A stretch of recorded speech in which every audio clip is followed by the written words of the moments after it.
नमस्ते।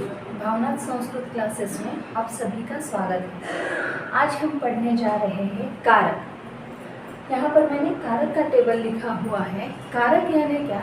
जब भी हम सेंटेंस तैयार करते हैं, सेंटेंस तैयार करने में संस्कृत में जो टेबल्स रहते हैं उन सभी विभक्तियों को उपयोग किया जाता है, पर कहाँ पर कौन सी विभक्ति लेनी है ये हमें समझ में नहीं आता।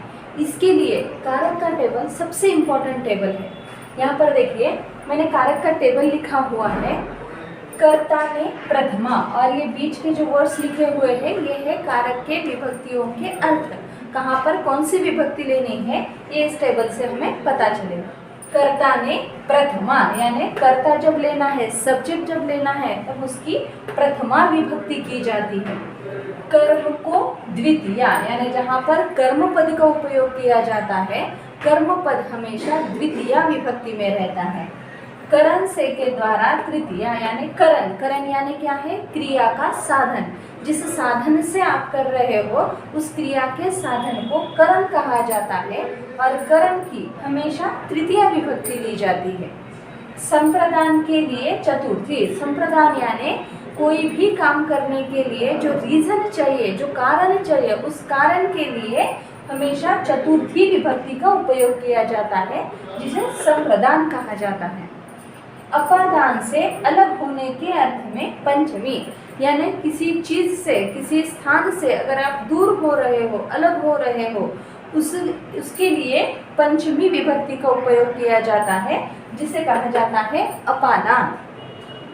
संबंध काकी के राधि रे षष्ठी। संबंधवाचक जो रहते हैं यानी एक दूसरे से कनेक्ट करने के लिए हमें इन संबंधवाचक शब्दों का उपयोग करना पड़ता है, जिनकी हमेशा षष्ठी विभक्ति ली जाती है।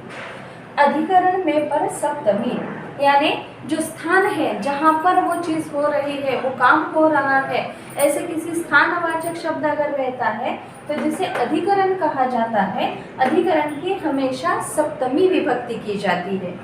संबोधन हे अरे रे संबोधना, किसी को बुलाने के लिए, आवाज देने के लिए संबोधन का उपयोग किया जाता है। शब्दों में भी संबोधन ही लिया जाता है।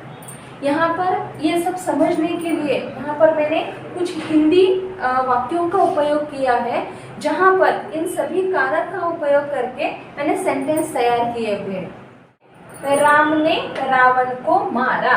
अभी यहाँ पर राम ने, यहाँ पर राम ने क्या है? सब्जेक्ट है यानी कर्तृपद है, तो जिसकी हमें प्रथमा विभक्ति करनी पड़ती है। इसके आगे की वीडियो में मैं इनके बारे में और बताऊंगी और सेंटेंस बताऊंगी। पहले हम हिंदी में समझ लेंगे।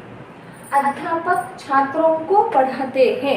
यहाँ पर छात्रों को द्वितीया के लिए को विभक्ति का उपयोग है, तो यहाँ पर छात्रों को, इसके लिए हमें द्वितीया विभक्ति करनी पड़ेगी। बालक गेंद से खेल रहा है या फिर गेंद के द्वारा खेल रहा है। यहाँ पर से या फिर के द्वारा, इसके लिए तृतीया विभक्ति है। इसका मतलब गेंद से, ये जो वर्ड है उसकी हमें तृतीया विभक्ति करनी है। पूजा के लिए मंदिर जाती है। माँ मंदिर जाती है, लेकिन जाने का रीजन क्या है? पूजा है, तो पूजा के लिए चतुर्थी विभक्ति का उपयोग किया गया है। पेड़ से पत्ते गिर रहे हैं।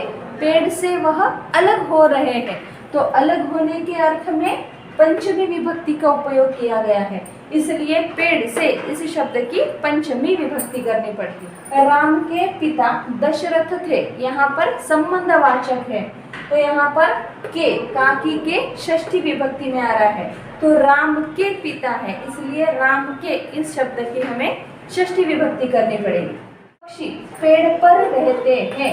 यहाँ पर में पर, पेड़ पर यानी पेड़ के ऊपर, इसलिए में पर के लिए हमेशा सप्तमी विभक्ति आती है, तो पेड़ यहाँ पर स्थानवाचक जगह बता रहा है और पर का अर्थ है, इसलिए सप्तमी करनी पड़ेगी। अंतिम सेंटेंस है, हे बालक यहाँ आओ। हे बालक किसी को बुला रहे हैं, बालक को बुलाया जा रहा है, इसलिए हे बालक यानी संबोधन है, और हे बालक के लिए संबोधन का उपयोग किया जाता है। इस प्रकार यहाँ पर हमने प्रथमा से संबोधन तक के सभी वाक्यों का उपयोग किया है, जहाँ पर हमने कारक का उपयोग किया है। अब ये सभी सेंटेंस जब हम संस्कृत में ट्रांसलेट करेंगे तब हमें पता चलेगा कि कहाँ पर कौन से विभक्ति का उपयोग करना चाहिए। तभी आप सेंटेंस यानी जो अनुवाद लेखन है इसके बारे में और ज़्यादा समझ पाएंगे। अगर आपको मेरा ये वीडियो पसंद आया है तो आप इसे लाइक करें, शेयर करें और मेरे चैनल को सब्सक्राइब करें। Thank you.